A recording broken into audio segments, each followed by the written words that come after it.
My aunt set me up on a blind date. At the meeting, my future in-laws Jason and Susan were very pushy, creating an atmosphere where I couldn't really say no to the marriage. I told myself that if I didn't go through with this, I might never get married, so I reluctantly agreed. But that was just the beginning of all my troubles. On the first day at my in-laws' house, they completely ignored me. At first, I thought it was just my imagination, but no matter what I asked, they wouldn't respond or even look at me. They acted like I didn't exist. I was so miserable that I told my husband I wanted a divorce, but he just stayed silent. I became thinner and more mentally exhausted every day. After 3 years of this, I finally reached my breaking point and decided to take revenge. I left the house without saying a word. My husband called me repeatedly, but I ignored every call. My name is Ann Collins, and I'm 27 years old. I work as an office clerk for a small business. I had been thinking vaguely about finding a boyfriend and getting married when this opportunity unexpectedly came my way. And one of my regular customers has a son around your age. When I mentioned you, they suggested a blind date. What do you think? My aunt runs a high-end jewelry brand, and the shop only attracts wealthy clients. So I figured that if her customer's son was interested, he must be a decent guy. What do you think? Just meeting him won't hurt, right? I wasn't particularly excited about it, but I felt like I couldn't say no for my aunt's sake. All right, I'll meet him. So the meeting was set up, and we had a dinner with both our parents. Anne, you're such a lovely girl. It's amazing that someone like you would marry our son. That's right, son. You won't find another girl like her, so make sure to impress her today. My future in-laws kept praising me, making me feel pretty good about the whole thing. But my fiancé Mike barely said a word. The only thing he asked was about my favorite food. What's your favorite food? I like those cookies from the department store. Oh, those are good. I think I like chocolate. That was the end of our conversation. He didn't try to keep the conversation going. Maybe he was just nervous. I tried to be understanding, and I found that side of him kind of endearing. Near the end of the meal, they asked me a question. So, Anne, what do you think of our son? Well, we haven't talked much yet, but he seems like a diligent person. Well, let's settle then. Let's go ahead with the wedding. That's a great idea. Both of you are at the right age. If you miss this chance, you might not get another. My parents and I were completely swept up by their words. I was a bit confused, but I didn't dislike Mike, so I thought maybe I should just go along with it. By the end of the evening, our marriage was practically decided, and we planned to file the paperwork the following week. On the way home, my parents asked if I was okay, but by then, it was too late to back out. I told them I was fine and that Mike seemed like a good person. Plus, I didn't want to worry them since my aunt had set this up. I tried to stay positive, thinking it was fate. The day we were supposed to file the marriage paperwork arrived quickly, and I went to my in-laws' house. Welcome, Anne. We're so happy to have you. Thank you. I'm looking forward to being part of the family. Since we hadn't bought a house yet, it was decided that I would live with my in-laws until we saved enough money. I greeted Susan and handed her a gift from my family. This is for my mother. Oh, thank you. She took the gift, opened it, and immediately her tone changed. I could tell she wasn't pleased. I started to worry that I had bought something she didn't like. Mike then showed me around the house, and we eventually moved into the living room. Welcome, Anne. Let's get the paperwork signed. After we filed the marriage papers, my in-laws suddenly turned cold. We're officially married now. I'm looking forward to our life together. Yeah, well, at least we don't have to worry about our son being single anymore. I tried to be cheerful and told them I would do my best as Mike's wife. But they acted like I wasn't even there. Mike looked shocked by their sudden change in attitude, but then Susan called him into another room. When he came back, he was as cold as they were. Did something happen? I asked, but no one would answer or even look at me. I was confused by their behavior. I spent the rest of the day in the uncomfortable living room.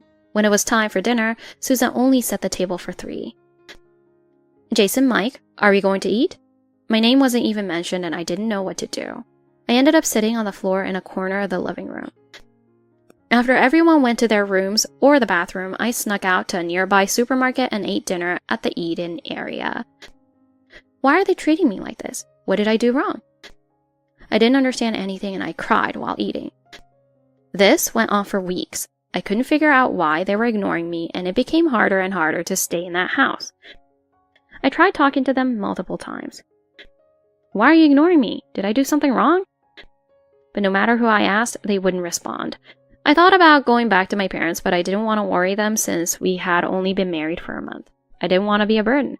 My aunt, who had introduced us, asked how I was doing once, but I lied and said everything was fine.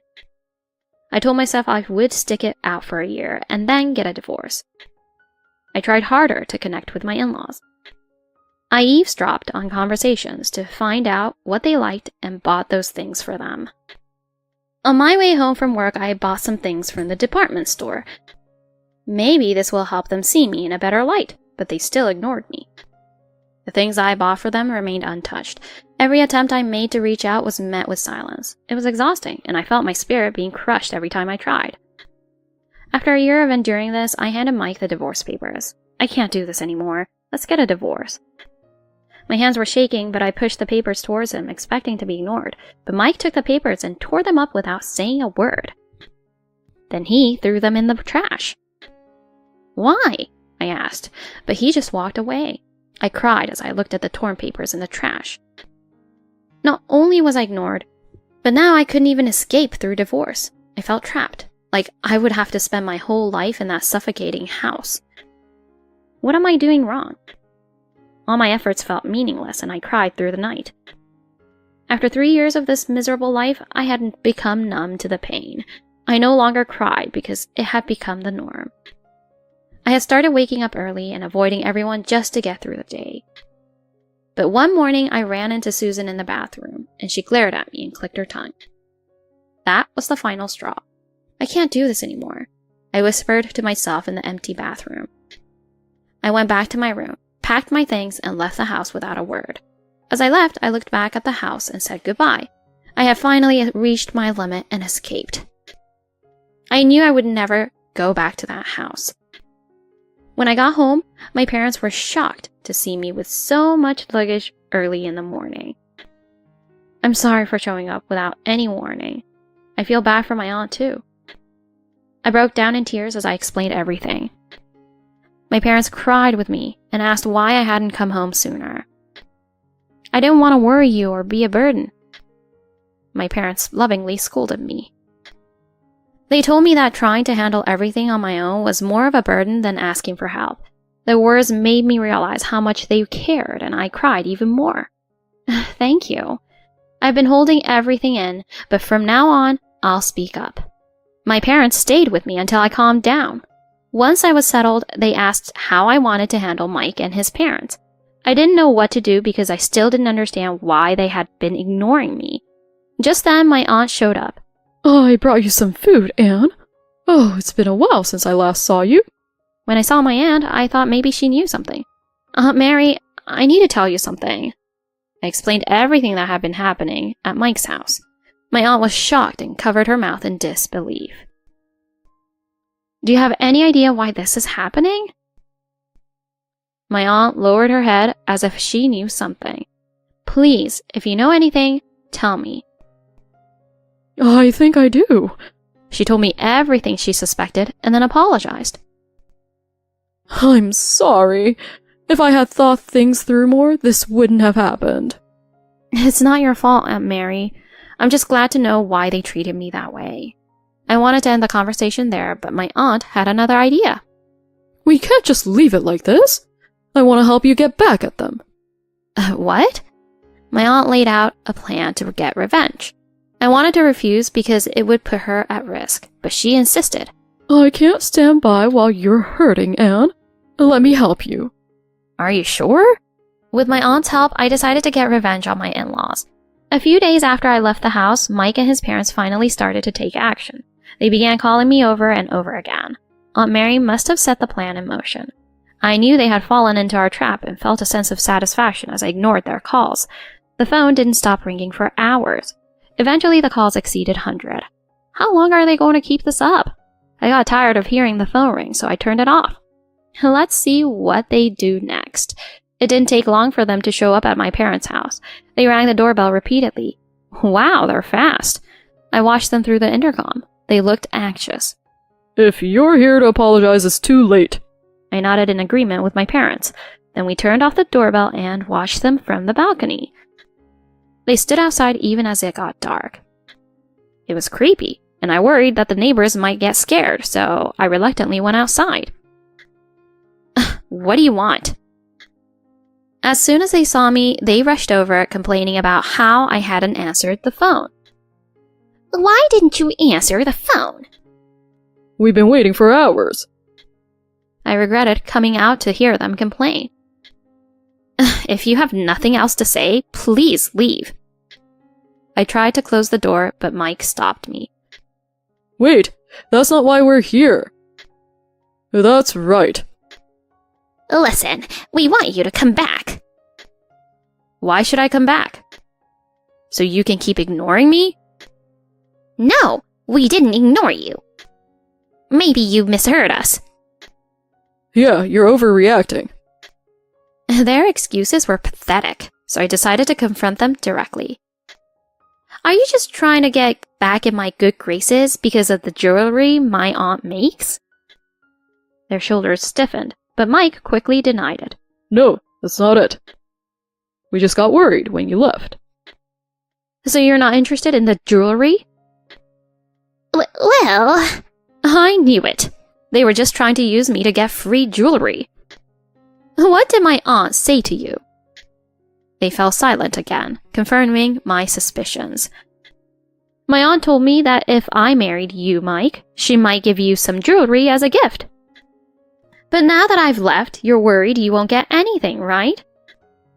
They all looked away, avoiding eye contact. My aunt had explained everything to me earlier. When I first mentioned the blind date, Mike's mom says something like, if Mike and Anne get married, we'll be relatives, so maybe I can get some of your jewelry for free. I was caught off guard and didn't know how to respond, so I just said we'd see what happens. Now it all made sense. My aunt's jewelry is incredibly expensive, and Mike's mom couldn't afford it, so when the marriage was arranged, she thought it was her chance to get something for free. It also explained why my in-laws were so pushy about the marriage. They just wanted me to sign the papers so they could get what they wanted. When I didn't bring any jewelry to the house, they must have been furious. That's why they started ignoring me. After hearing my aunt's explanation, everything clicked. So you ignored me for 3 years over something so petty? They stayed silent, which was as good as an admission. Silence means you agree, right? They still didn't say anything. While I was confronting them, my aunt arrived. Anne, are you okay? My in-laws turned to look at my aunt.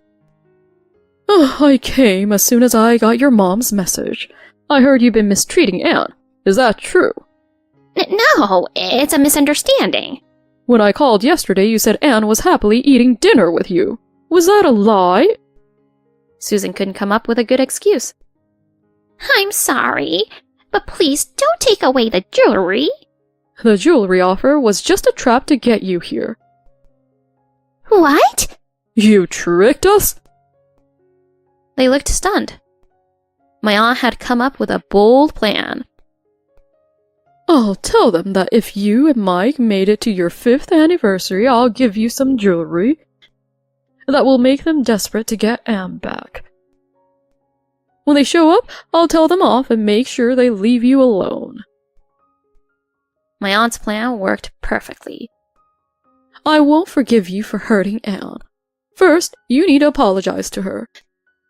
Then you need to agree to a divorce and never come near Anne or my store again. But I love your jewelry. Please don't ban me from the store. My mom is really a big fan of your work. Please, don't ban her. If you ban us, it could hurt your business. Are you sure you want that? Yes, Anne's well-being is more important than my business. Hearing that my aunt valued me more than her store made me feel so loved. My in-laws realized they had no choice but to apologize. Anne, I'm so sorry. We were wrong to treat you that way. I'm sorry too. But while they were apologizing, I noticed they kept glancing at my aunt to see her reaction. It was clear, and they were more concerned with getting back into her good graces than making things right with me. I can't forgive you. You care more about my aunt than about me. You have no idea how much I suffered. You made me cry every day, wondering what I had done wrong. And now, you think a simple apology will make it all better?" My aunt nodded in agreement. Aunt's right. Stay away from us and my store. My aunt banned them from her store and made sure the divorce went through. After they left, I hugged my aunt and thanked her over and over. "Thank you so much, Aunt Mary. I'm so grateful for everything you've done." Don't thank me. I'm the one who should apologize for setting up that awful marriage. My aunt had been feeling guilty about the whole situation. But now that it was over, we both felt relieved. We decided to put the past behind us. A few days later, the divorce was finalized. I got back all the money I had spent on living expenses. When Mike's family sent the divorce papers, they also included a letter begging my aunt to lift the ban. I tore it up and threw it away. I couldn't believe I had been tricked into marrying them. I promised myself that if something like this ever happened again, I would stand up for myself. After our divorce, Mike's family kept trying to get into my aunt's store, even after being banned. They were such a nuisance that they were eventually arrested for trying to steal jewelry. The news spread quickly, and now they can't even show their faces in public. Their once close-knit family is falling apart, and I think it's their own fault. Now, I'm living a peaceful life, far away from all that chaos. Inspired by my aunt, I've started learning how to make jewelry. I'm still a beginner, but I believe that if I keep working hard, I'll succeed someday.